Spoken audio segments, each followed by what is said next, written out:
The final chapter of The Wind in the Willows. Chapter 12. The Return of Ulysses. When it began to grow dark, the rat, with an air of excitement and mystery, summoned them back into the parlor, stood each of them alongside of his little heap, and proceeded to dress them up for the coming expedition. He was very earnest and thoroughgoing about it, and the affair took quite a long time. First, there was a belt to go round each animal, and then a sword to be stuck into each belt, and then a cutlass on the other side to balance it. Then a pair of pistols, a policeman's truncheon, several sets of handcuffs, some bandages and sticking plaster, and a flask and a sandwich case. The badger laughed good-humoredly and said, "All right, Ratty. It amuses you and it doesn't hurt me. I'm going to do all I've got to do with this here stick." But the rat only said, "Please, Badger, you know I shouldn't like you to blame me afterwards and say I had forgotten anything."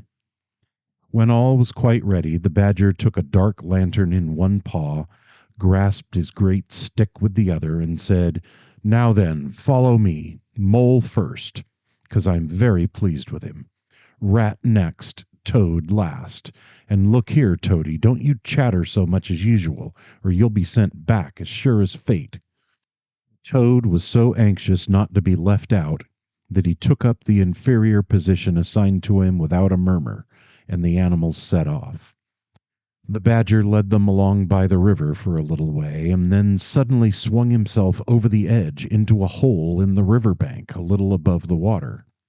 The mole and the rat followed silently, swinging themselves successfully into the hole as they had seen the badger do.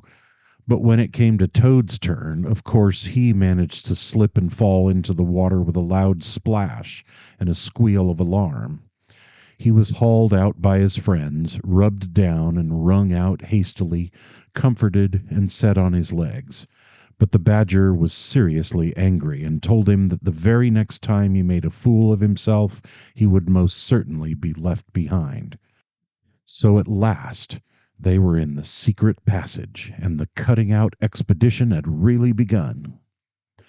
It was cold and dark and damp and low and narrow, and poor Toad began to shiver, partly from dread of what might be before him, partly because he was wet through. The lantern was far ahead, and he could not help lagging behind a little in the darkness. Then he heard the rat call out warningly, "Come on, Toad!" And a terror seized him of being left behind, alone in the darkness, and he came on with such a rush that he upset the rat into the mole and the mole into the badger, and for a moment all was confusion.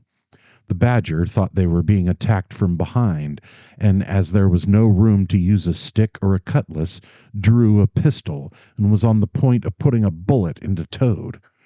When he found out what had really happened, he was very angry indeed, and said, "Now this time that tiresome Toad shall be left behind."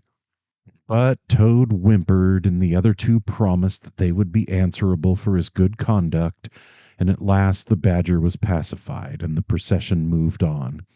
Only this time the rat brought up the rear, with a firm grip on the shoulder of Toad. So they groped and shuffled along, with their ears pricked up and their paws on their pistols, till at last the badger said, "We ought by now to be pretty nearly under the hall." Then suddenly they heard, far away as it might be, and yet apparently nearly over their heads, a confused murmur of sound, as if people were shouting and cheering and stamping on the floor and hammering on tables. The Toad's nervous terrors all returned, but the badger only remarked placidly, "They are going at it, the weasels." The passage now began to slope upwards. They groped onward a little further, and then the noise broke out again, quite distinct this time, and very close above them. "Hooray, hooray, hooray, hooray!" they heard, and the stamping of little feet on the floor, and the clinking of glasses as little fists pounded on the table. "What a time they're having," said the badger. "Come on." They hurried along the passage till it came to a full stop, and they found themselves standing under the trap door that led up into the butler's pantry. Such a tremendous noise was going on in the banqueting hall that there was little danger of their being overheard. The badger said, "Now, boys, all together." And the four of them put their shoulders to the trap door and heaved it back. Hoisting each other up, they found themselves standing in the pantry, with only a door between them and the banqueting hall, where their unconscious enemies were carousing. The noise, as they emerged from the passage, was simply deafening. At last, as the cheering and hammering slowly subsided, a voice could be made out, saying, "Well, I do not propose to detain you much longer." Great applause. "But before I resume my seat," renewed cheering, "I should like to say one word about our kind host, Mr. Toad. We all know Toad." Great laughter. "Good Toad, modest Toad, honest Toad." Shrieks of merriment. "Only just let me get at him," muttered Toad, grinding his teeth. "Hold hard a minute," said the badger, restraining him with difficulty. "Get ready, all of you." "Let me sing you a little song," went on the voice, "which I have composed on the subject of Toad." Prolonged applause. Then the chief weasel, for it was he, began in a high squeaky voice, "Toad, he went a-pleasuring gaily down the street." The badger drew himself up, took a firm grip of his stick with both paws, glanced round at his comrades, and cried, "The hour is come, follow me," and flung the door wide open. My, what a squealing and a squeaking and a screeching filled the air! Well might the terrified weasels dive under the tables and spring madly up at the windows. Well might the ferrets rush wildly for the fireplace and get hopelessly jammed in the chimney. Well might tables and chairs be upset, and glass and china be sent crashing on the floor in the panic of that terrible moment when the four heroes strode wrathfully into the room. The mighty badger, his whiskers bristling, his great cudgel whistling through the air. Mole, black and grim, brandishing his stick and shouting his awful war cry, "A mole! A mole!" Rat, desperate and determined, his belt bulging with weapons of every age and every variety. Toad, frenzied with excitement and injured pride, swollen to twice his ordinary size, leaping into the air and emitting toad whoops that chilled them to the marrow. "Toad, he went a-pleasuring," he yelled. "I'll pleasure him," and he went straight for the chief weasel. They were but four in all, but to the panic-stricken weasels the hall seemed full of monstrous animals, gray, black, brown, and yellow, whooping and flourishing enormous cudgels, and they broke and fled with squeals of terror and dismay, this way and that, through the windows, up the chimney, anywhere to get out of reach of those terrible sticks. The affair was soon over. Up and down the whole length of the hall strode the four friends, whacking with their sticks at every head that showed itself, and in 5 minutes the room was cleared. Through the broken windows the shrieks of terrified weasels escaping across the lawn were borne faintly to their ears. On the floor lay prostrate some dozen or so of the enemy, on whom the mole was busily engaged in fitting handcuffs. The badger, resting from his labors, leant on his stick and wiped his honest brow. "Mole," he said, "you're the best of fellows. Just cut along outside and look after those stoat sentries of yours and see what they're doing. I've an idea that, thanks to you, we shan't have much trouble from them tonight." The mole vanished promptly through a window, and the badger bade the other two set a table on its legs again, pick up knives and forks and plates and glasses from the debris on the floor, and see if they could find materials for a supper. "I want some grub, I do," he said, in that rather common way he had of speaking. "Stir your stumps, Toad, and look lively. We've got your house back for you, and you don't offer us so much as a sandwich." Toad felt rather hurt that the badger didn't say pleasant things to him, as he had to the mole, and tell him what a fine fellow he was and how splendidly he had fought, for he was rather particularly pleased with himself and the way he had gone for the chief weasel and sent him flying across the table with one blow of his stick. But he bustled about, and so did the rat, and soon they found some guava jelly in a glass dish, and a cold chicken, a tongue that had hardly been touched, some trifle, and quite a lot of lobster salad. And in the pantry they came upon a basket full of French rolls, and any quantity of cheese, butter, and celery. They were just about to sit down when the mole clambered in through the window, chuckling, with an armful of rifles. "It's all over," he reported. "From what I can make out, as soon as the stoats, who were very nervous and jumpy already, heard the shrieks and the yells and the uproar inside the hall, some of them threw down their rifles and fled.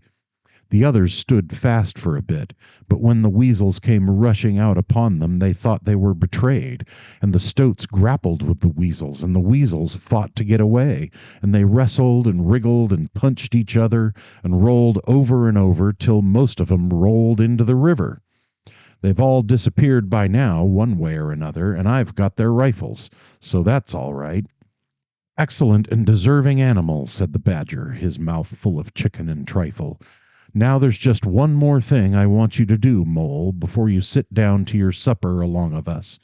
And I wouldn't trouble you, only I know I can trust you to see a thing done, and I wish I could say the same of everyone I know. I'd send Rat if he wasn't a poet. I want you to take those fellows on the floor there upstairs with you and have some bedrooms cleaned out and tidied up and made really comfortable. See that they sweep under the beds and put clean sheets and pillowcases on, and turn down one corner of the bedclothes just as you know it ought to be done, and have a can of hot water and clean towels and fresh cakes of soap put in each room, and then you can give them a licking apiece if it's any satisfaction to you, and put them out by the back door, and we shan't see any more of them, I fancy. And then come along and have some of this cold tongue. It's first rate. I am very pleased with you, Mole." The good-natured Mole picked up a stick, formed his prisoners up in a line on the floor, gave them the order "quick march," and led his squad off to the upper floor. After a time he appeared again, smiling, and said that every room was ready and as clean as a new pin.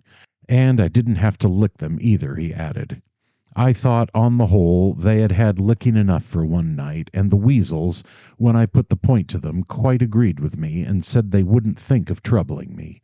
They were very penitent, and said they were extremely sorry for what they had done, but it was all the fault of the chief weasel and the stoats, and if ever they could do anything for us at any time to make up, we had only got to mention it.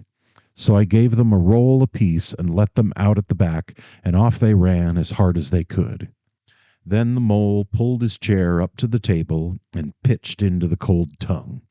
And Toad, like the gentleman he was, put all his jealousy from him and said heartily, "Thank you kindly, dear Mole, for all your pains and trouble tonight, and especially for your cleverness this morning." The badger was pleased at that, and said, "There spoke my brave Toad." So they finished their supper in great joy and contentment, and presently retired to rest between clean sheets, safe in Toad's ancestral home, won back by matchless valor, consummate strategy, and a proper handling of sticks. The following morning, Toad, who had overslept himself as usual, came down to breakfast disgracefully late, and found on the table a certain quantity of eggshells, some fragments of cold and leathery toast, a coffee pot 3/4 empty, and really very little else, which did not tend to improve his temper, considering that, after all, it was his own house. Through the French windows of the breakfast room he could see the Mole and the Water Rat sitting in wicker chairs out on the lawn, evidently telling each other stories, roaring with laughter and kicking their short legs up in the air. The badger, who was in an armchair and deep in the morning paper, merely looked up and nodded when Toad entered the room. But Toad knew his man, so he sat down and made the best breakfast he could, merely observing to himself that he would get square with the others sooner or later.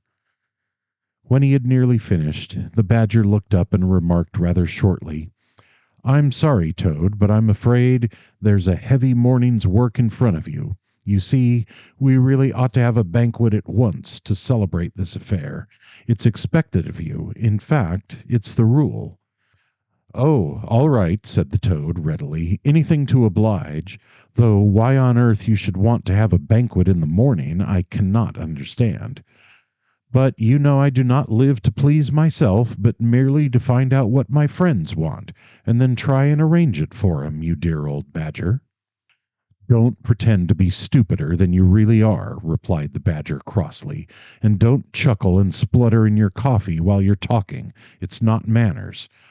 What I mean is, the banquet will be at night, of course, but the invitations will have to be written and got off at once, and you've got to write 'em. Now, sit down at that table.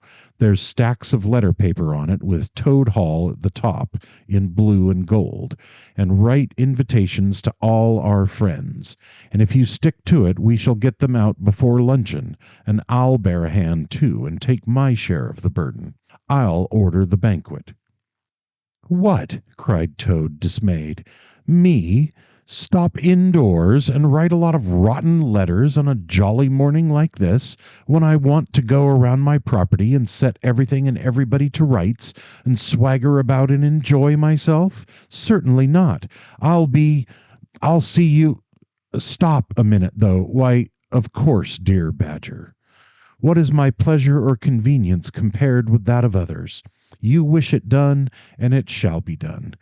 Go, Badger, order the banquet, order what you like, then join our young friends outside in their innocent mirth, oblivious of me and my cares and toils. I sacrifice this fair morning on the altar of duty and friendship." Badger looked at him very suspiciously, but Toad's frank, open countenance made it difficult to suggest any unworthy motive in this change of attitude. He quitted the room accordingly in the direction of the kitchen, and as soon as the door had closed behind him, Toad hurried to the writing table. A fine idea had occurred to him while he was talking. He would write the invitations. He would take care to mention the leading part he had taken in the fight, and how he had laid the chief weasel flat. And he would hint at his adventures, and what a career of triumph he had to tell about. And on the flyleaf he would set out a sort of a program of entertainment for the evening, something like this, as he sketched it out in his head: Speech by Toad. There will be other speeches by Toad during the evening. Address by Toad. Synopsis: Our prison system, the waterways of old England, horse dealing and how to deal, property, its rights and its duties, back to the land, a typical English squire. Song by Toad, composed by himself. Other compositions by Toad will be sung in the course of the evening by the composer. The idea pleased him mightily, and he worked very hard and got all the letters finished by noon, at which hour it was reported to him that there was a small and rather bedraggled weasel at the door, inquiring timidly whether he could be of any service to the gentleman. Toad swaggered out and found it was one of the prisoners of the previous evening, very respectful and anxious to please. He patted him on the head, shoved a bundle of invitations into his paw, and told him to cut along quick and deliver them as fast as he could. And if he liked, he could come back again in the evening. Perhaps there might be a shilling for him, or, again, perhaps there mightn't. And the poor weasel seemed really quite grateful, and hurried off eagerly to do his mission. When the other animals came back to luncheon, very boisterous and breezy after a morning on the river, the mole, whose consciousness had been pricking him, looked doubtfully at Toad, expecting to find him sulky or depressed. Instead, he was so uppish and inflated that the mole began to suspect something, while the rat and the badger exchanged significant glances. As soon as the meal was over, Toad thrust his paws deep into his trouser pockets, remarked casually, "Well, look after yourselves, you fellows. Ask for anything you want," and was swaggering off in the direction of the garden, where he wanted to think out an idea or two for his coming speeches, when the rat caught him by the arm. Toad rather suspected what he was after and did his best to get away. But when the badger took him roughly by the other arm, he began to see that the game was up. The two animals conducted him between them into the small smoking room that opened out of the entrance hall, shut the door, and put him into a chair. Then they both stood in front of him, while Toad sat silent and regarded them with much suspicion and ill humor.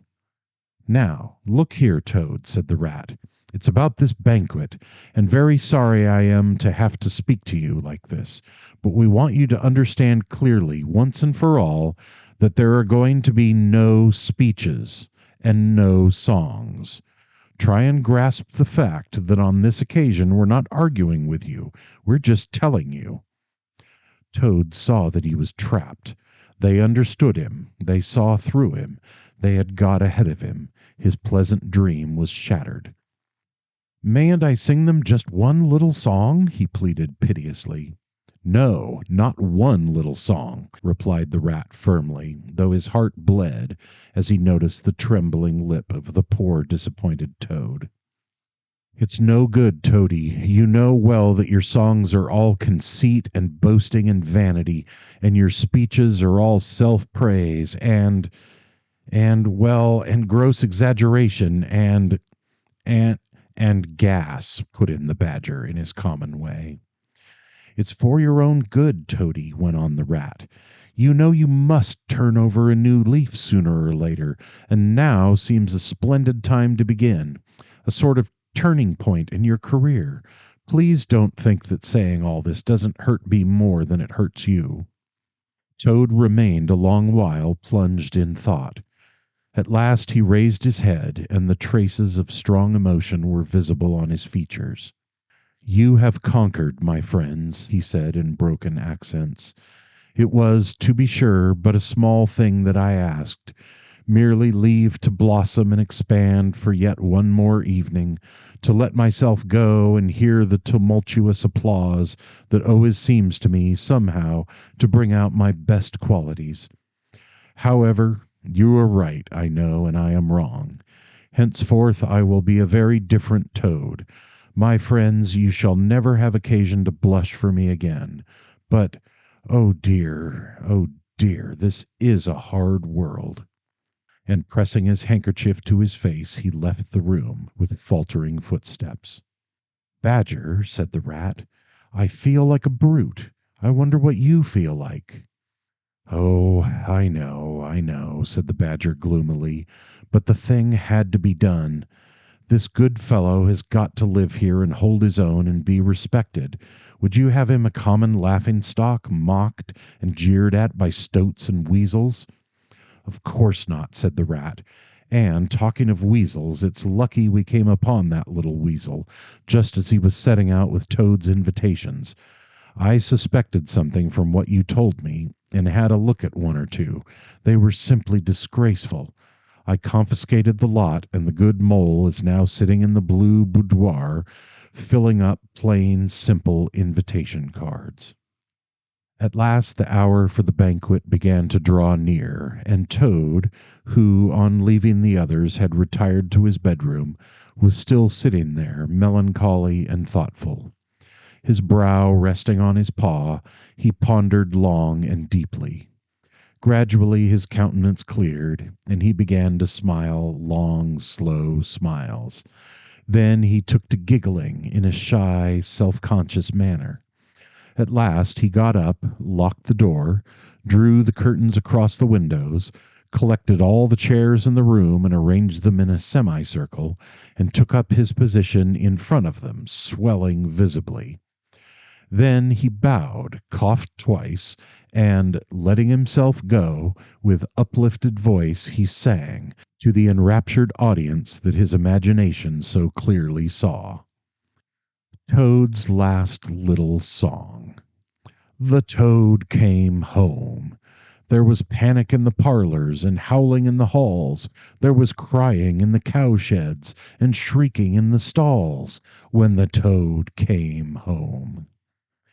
When the toad came home, there was smashing in of window and crashing in of door. There was chivying of weasels that fainted on the floor. When the toad came home. Bang go the drums. The trumpeters are tooting, and the soldiers are saluting, and the cannon they are shooting, as the motor cars are hooting, as the hero comes. Shout, hooray!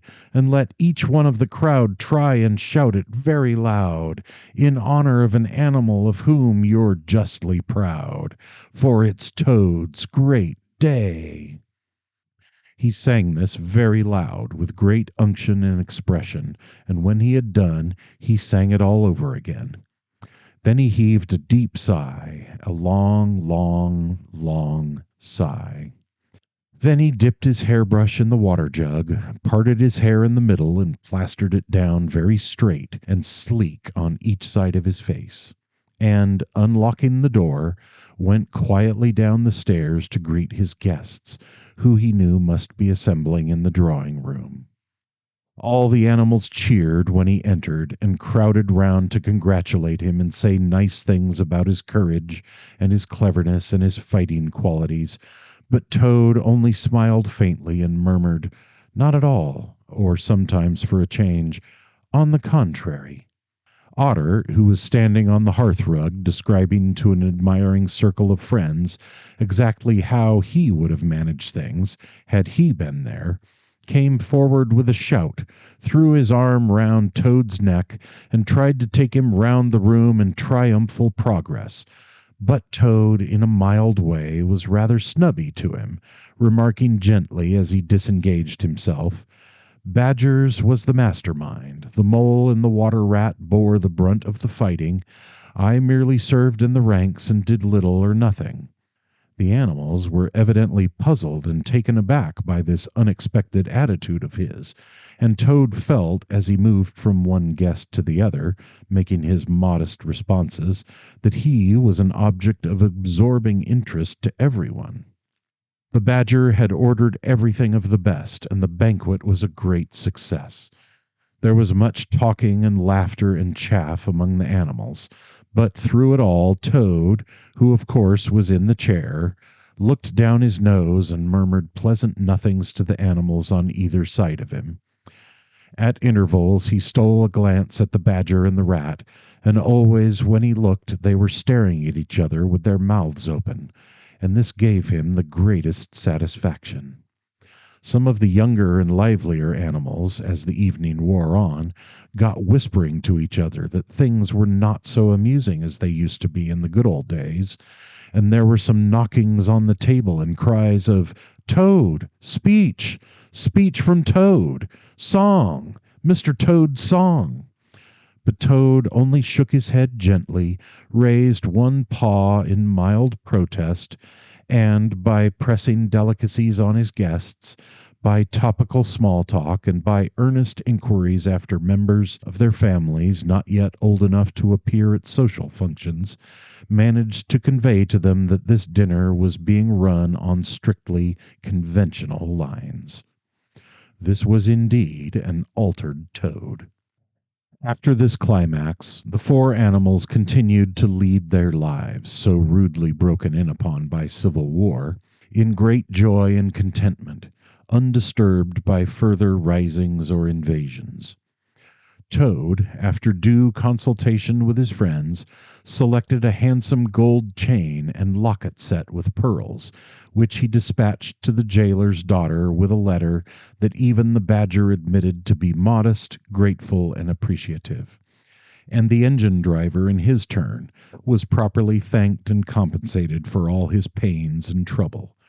Under severe compulsion from the Badger, even the barge woman was, with some trouble, sought out, and the value of her horse discreetly made good to her, though Toad kicked terribly at this, holding himself to be an instrument of fate, sent to punish fat women with mottled arms who couldn't tell a real gentleman when they saw one. The amount involved, it was true, was not very burdensome, the gypsy's valuation being admitted by local assessors to be approximately correct. Sometimes, in the course of long summer evenings, the friends would take a stroll together in the wild wood, now successfully tamed so far as they were concerned, and it was pleasing to see how respectfully they were greeted by its inhabitants, and how the mother weasels would bring their young ones to the mouths of their holes and say, pointing, "Look, baby, there goes the great Mr. Toad, and that's the gallant water rat, a terrible fighter, walking along a him. And yonder comes the famous Mr. Mole, of whom you so often have heard your father tell." But when their infants were fractious and quite beyond control, they would quiet them by telling how, if they didn't hush them and not fret them, the terrible gray badger would up and get them. This was a base libel on Badger, who, though he cared little about society, was rather fond of children. But it never failed to have its full effect.